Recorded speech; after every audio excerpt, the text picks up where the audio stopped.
नमस्कार मित्रांनो, मराठी माणूस हृदय 23 तारखेला निकाल लागलाय आपल्या विधानसभेच्या याच्या आणि सगळ्या गोष्टी येऊन यांना बहुमत मिळून देखील आजही सत्ता स्थापनेचं मला असं वाटतं कुठपर्यंत आलेले नाही. आणि आज सांगण्यात येते की काहीतरी 5 डिसेंबरला सगळ्या सत्ता स्थापनेच्या सगळ्या गोष्टी होणार आहेत. मुख्यमंत्री वगैरे जे काही ठरणार आहेत ते ठरणार आहेत. 2-3 दिवसापूर्वी एकनाथ शिंदे, अजित पवार आणि देवेंद्र फडणवीसजी ही सगळी लोक जे आपले माननीय 2 उपमुख्यमंत्री आणि मुख्यमंत्री अमित शहाच्या भेटीला गेले आणि तिथे गेल्यानंतर बा कुणाला नक्की मुख्यमंत्री करायचं आणि कुणाला काय पद द्यायचं याच्यावरूनच सगळी त्यांची नाराजी नाट्य आहेत. या सगळ्या गोष्टी असताना अचानकपणे एकनाथ शिंदे साहेब अचानकपणे गावाला निघून गेले. त्यांच्या दरेगावी जे त्यांचं मूळ गाव आहे आणि तिकडे गेल्यानंतर त्यांना काहीतरी 105 डिग्री अचानकपणे ताप आला. आता अनेक याच्यावरती प्रश्नचिन्ह उभे राहतात. अनेक जण म्हणतात की अमित शहानी दमदाटी गेली, अनेक जण म्हणतात की अमित शहानी पत्ता कट करायच्या सगळ्या गोष्टी केल्या की भारतीय जनता पार्टीने सांगून दिलं की तुमची गरज नाही आम्हाला सरकार वगैरे स्थापन करायची, अशा काहीशा गोष्टी झाल्या. आणि जी काही एक 5-10 लोक भारतीय जनता पार्टीतून शिवसेनेमध्ये गेली होती,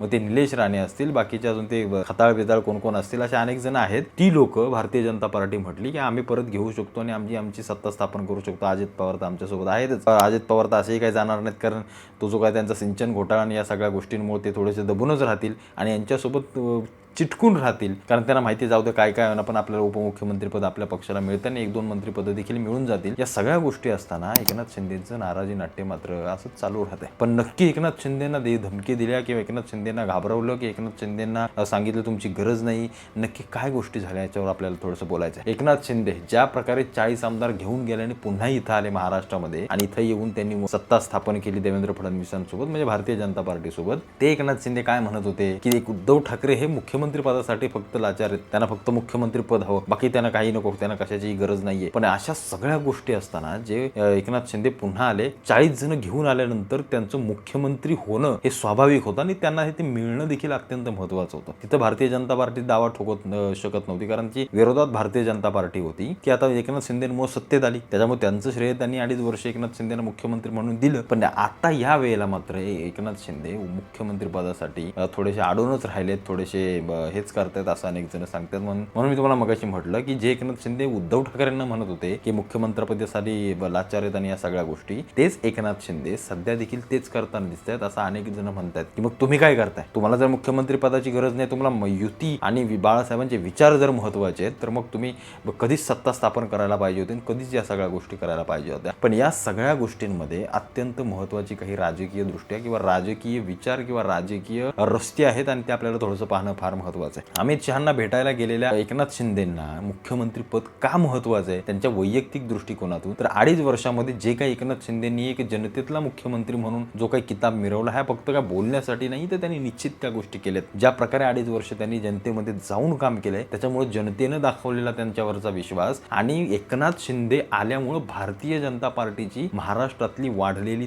ताकद एकनाथ शिंदेना स्वतः देखील माहिती आहे. कारण एकनाथ शिंदे फुटून गेलेच नसते तर हे एवढं सगळं पुढच्या काही गोष्टी झाल्याच नसता. कदाचित भारतीय जनता पार्टी या देखील निवडणुकीमध्ये सपशील हरले असते, कारण लाडक्या बहिणीचं जर डोकं कोणाचं असेल योजना आणायचं तर ते एकनाथ शिंदेचं होतं. आणि ज्या काही छोट्या मोठ्या स्ट्रॅटेजिक गोष्टी ज्या केल्यात ते एकनाथ शिंदेंनी खास करून केल्यात. भले त्या इम्प्लिमेंट करताना देवेंद्र फडणवीस समोर असतील किंवा पुढे असतील, पण त्याच्या मागचा चेहरा मात्र एकनाथ शिंदेचा आहे. शिंदेंना अगदी अचूकपणे माहिती आहे. दुसरी गोष्ट म्हणजे एकनाथ शिंदेचा सगळ्यात मोठा फायदा महायुतीला आणि भारतीय जनता पार्टीला कुठला झाला असेल तर तो मराठा समाजाचा. कारण तुम्ही जर पाहिलं असेल तर लोकसभेच्या ज्या गोष्टी मराठा समाजाचा जो काही रोष भारतीय जनता पार्टीवर निघाला होता, तो कुठे ना कुठेतरी शिंदेवरती कमी होता आणि त्यांची मतं शिंदेंना मिळाली. शिंदेंच्या जागा वाढल्यामुळे भारतीय जनता पार्टी महायुतीला थोडेफार काहीतरी मदत झाली. पण त्याच्या विरोधामध्ये किंवा त्याच्या सगळ्या गोष्टींमध्ये त्याच्या बदल्यामध्ये आज एकनाथ शिंदेंना एक मुख्यमंत्री म्हणून मराठा समाज महाराष्ट्रामध्ये मोठा आहे, पण त्यांना कुठेतरी मुख्यमंत्री पदापासून डावललं जात आहे. अशा काहीशा गोष्टी समाजामध्ये देखील आहेत. मराठा समाजाला देखील वाटतं की एकनाथ शिंदेच मुख्यमंत्री व्हावेत, फडणवीस नकोत. अशा काहीशा गोष्टी असताना देखील एकनाथ शिंदेंना कुठेतरी वाटते की नाही, आपण ही जागा सोडता कामा नये. त्याच्यामुळे इथं देखील त्यांचा सगळ्या गोष्टी जागेच्या येतात आणि निश्चित जो काही मराठा समाज वळवण्याच्या मागे माहितीच्या कोण असेल तर ते एकनाथ शिंदे हा चेहरा आहे, बाकी कोणी नाहीये. एकनाथ शिंदेंनी जे काही केलंय, मग ते पवारांची जी दरांगेंची जादू मला असं वाटतं लोकसभेला चाललेली असताना देखील एकनाथ शिंदे साहेबांनी ती सगळी जादू स्वतःकडे वळवून घेण्याचं काम केलं. त्यामुळे सगळ्यात मोठं श्रेय त्यांना दिलं पाहिजे मराठा समाजाचं. आणि ज्या काही विधानसभेला देखील त्यांनी जे काम केलंय आणि मराठा समाज त्यांच्या बाजूने वाढलाय तो देखील अत्यंत महत्त्वाचा आहे. त्याच्यामुळे त्यांच्या भूमिका ह्या त्यांना माहिती आहेत की मी होतो म्हणून या गोष्टी सगळ्या झाल्या आणि निश्चित त्याचं श्रेय त्यांना दिलं पाहिजे. पण एका बाजूला फक्त आकडेवारी जर पाहायला गेलं तर मग यांचे 132 आणि यांचे कमी जागा अशा काहीच्या आकडेवारीमध्ये भारतीय जनता पार्टी सगळ्या गोष्टी मोजतोय. पण निश्चित एकनाथ शिंदेना जागाच कमी असल्या कारणाने त्या आकडेवारीमध्ये ते मागे पुढे होणार.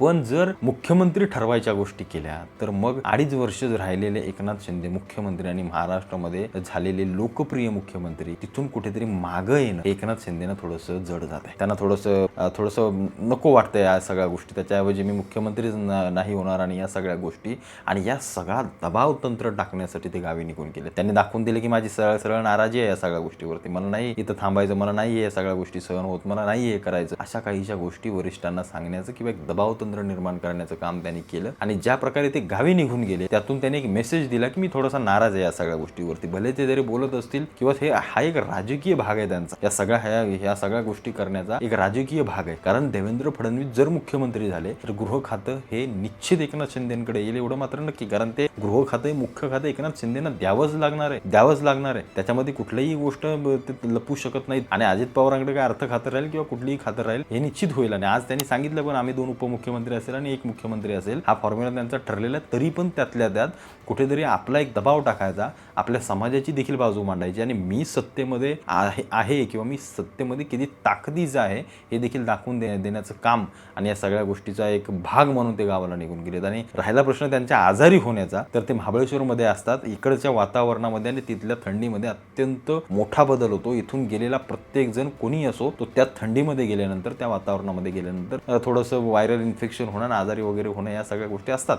त्याच्यामुळे त्याचा असं काही हे नाही आहे की इकडं त्यांना धमकी दिली आणि इकडे घाबरवलं आणि हे केलं म्हणून जे लोक काही बोलत होते आणि तिकडे जाऊन ते आजारी पडले, घाबरून गेले, तर अशा काही निश्चित गोष्टी नाही आहे. ते वातावरणाचा बदल असेल. पण मुख्यमंत्री पदाला जर तसं बघायला गेलं तर एकनाथ शिंदेच महत्त्वाचे होते. पण आकडेवारींमध्ये मोजायला गेलं तर आणि त्यांच्या युतीच्या सगळ्या वाटाघाटीमध्ये मोजायला गेलं तर देवेंद्र फडणवीसांनी मुख्यमंत्री होणं हे साहजिक आहे. पण निश्चित कुठे ना कुठेतरी लोकांना देखील वाटतंय की एकनाथ शिंदे हे मुख्यमंत्री पुन्हा व्हावेत आणि असा सूर समाजाच्या अनेक भागातून आणि अनेक घटकातून आपल्याला येताना दिसतोय. कारण ज्या प्रकारे त्यांनी काम केले, लोकांमध्ये फिरले, हे लोकांना आवडलंय आणि 2.5 वर्षामधलं त्यांचं काम देखील लोकांना आवडलं. निश्चित देवेंद्र फडणवीस देखील हुशार आहेत.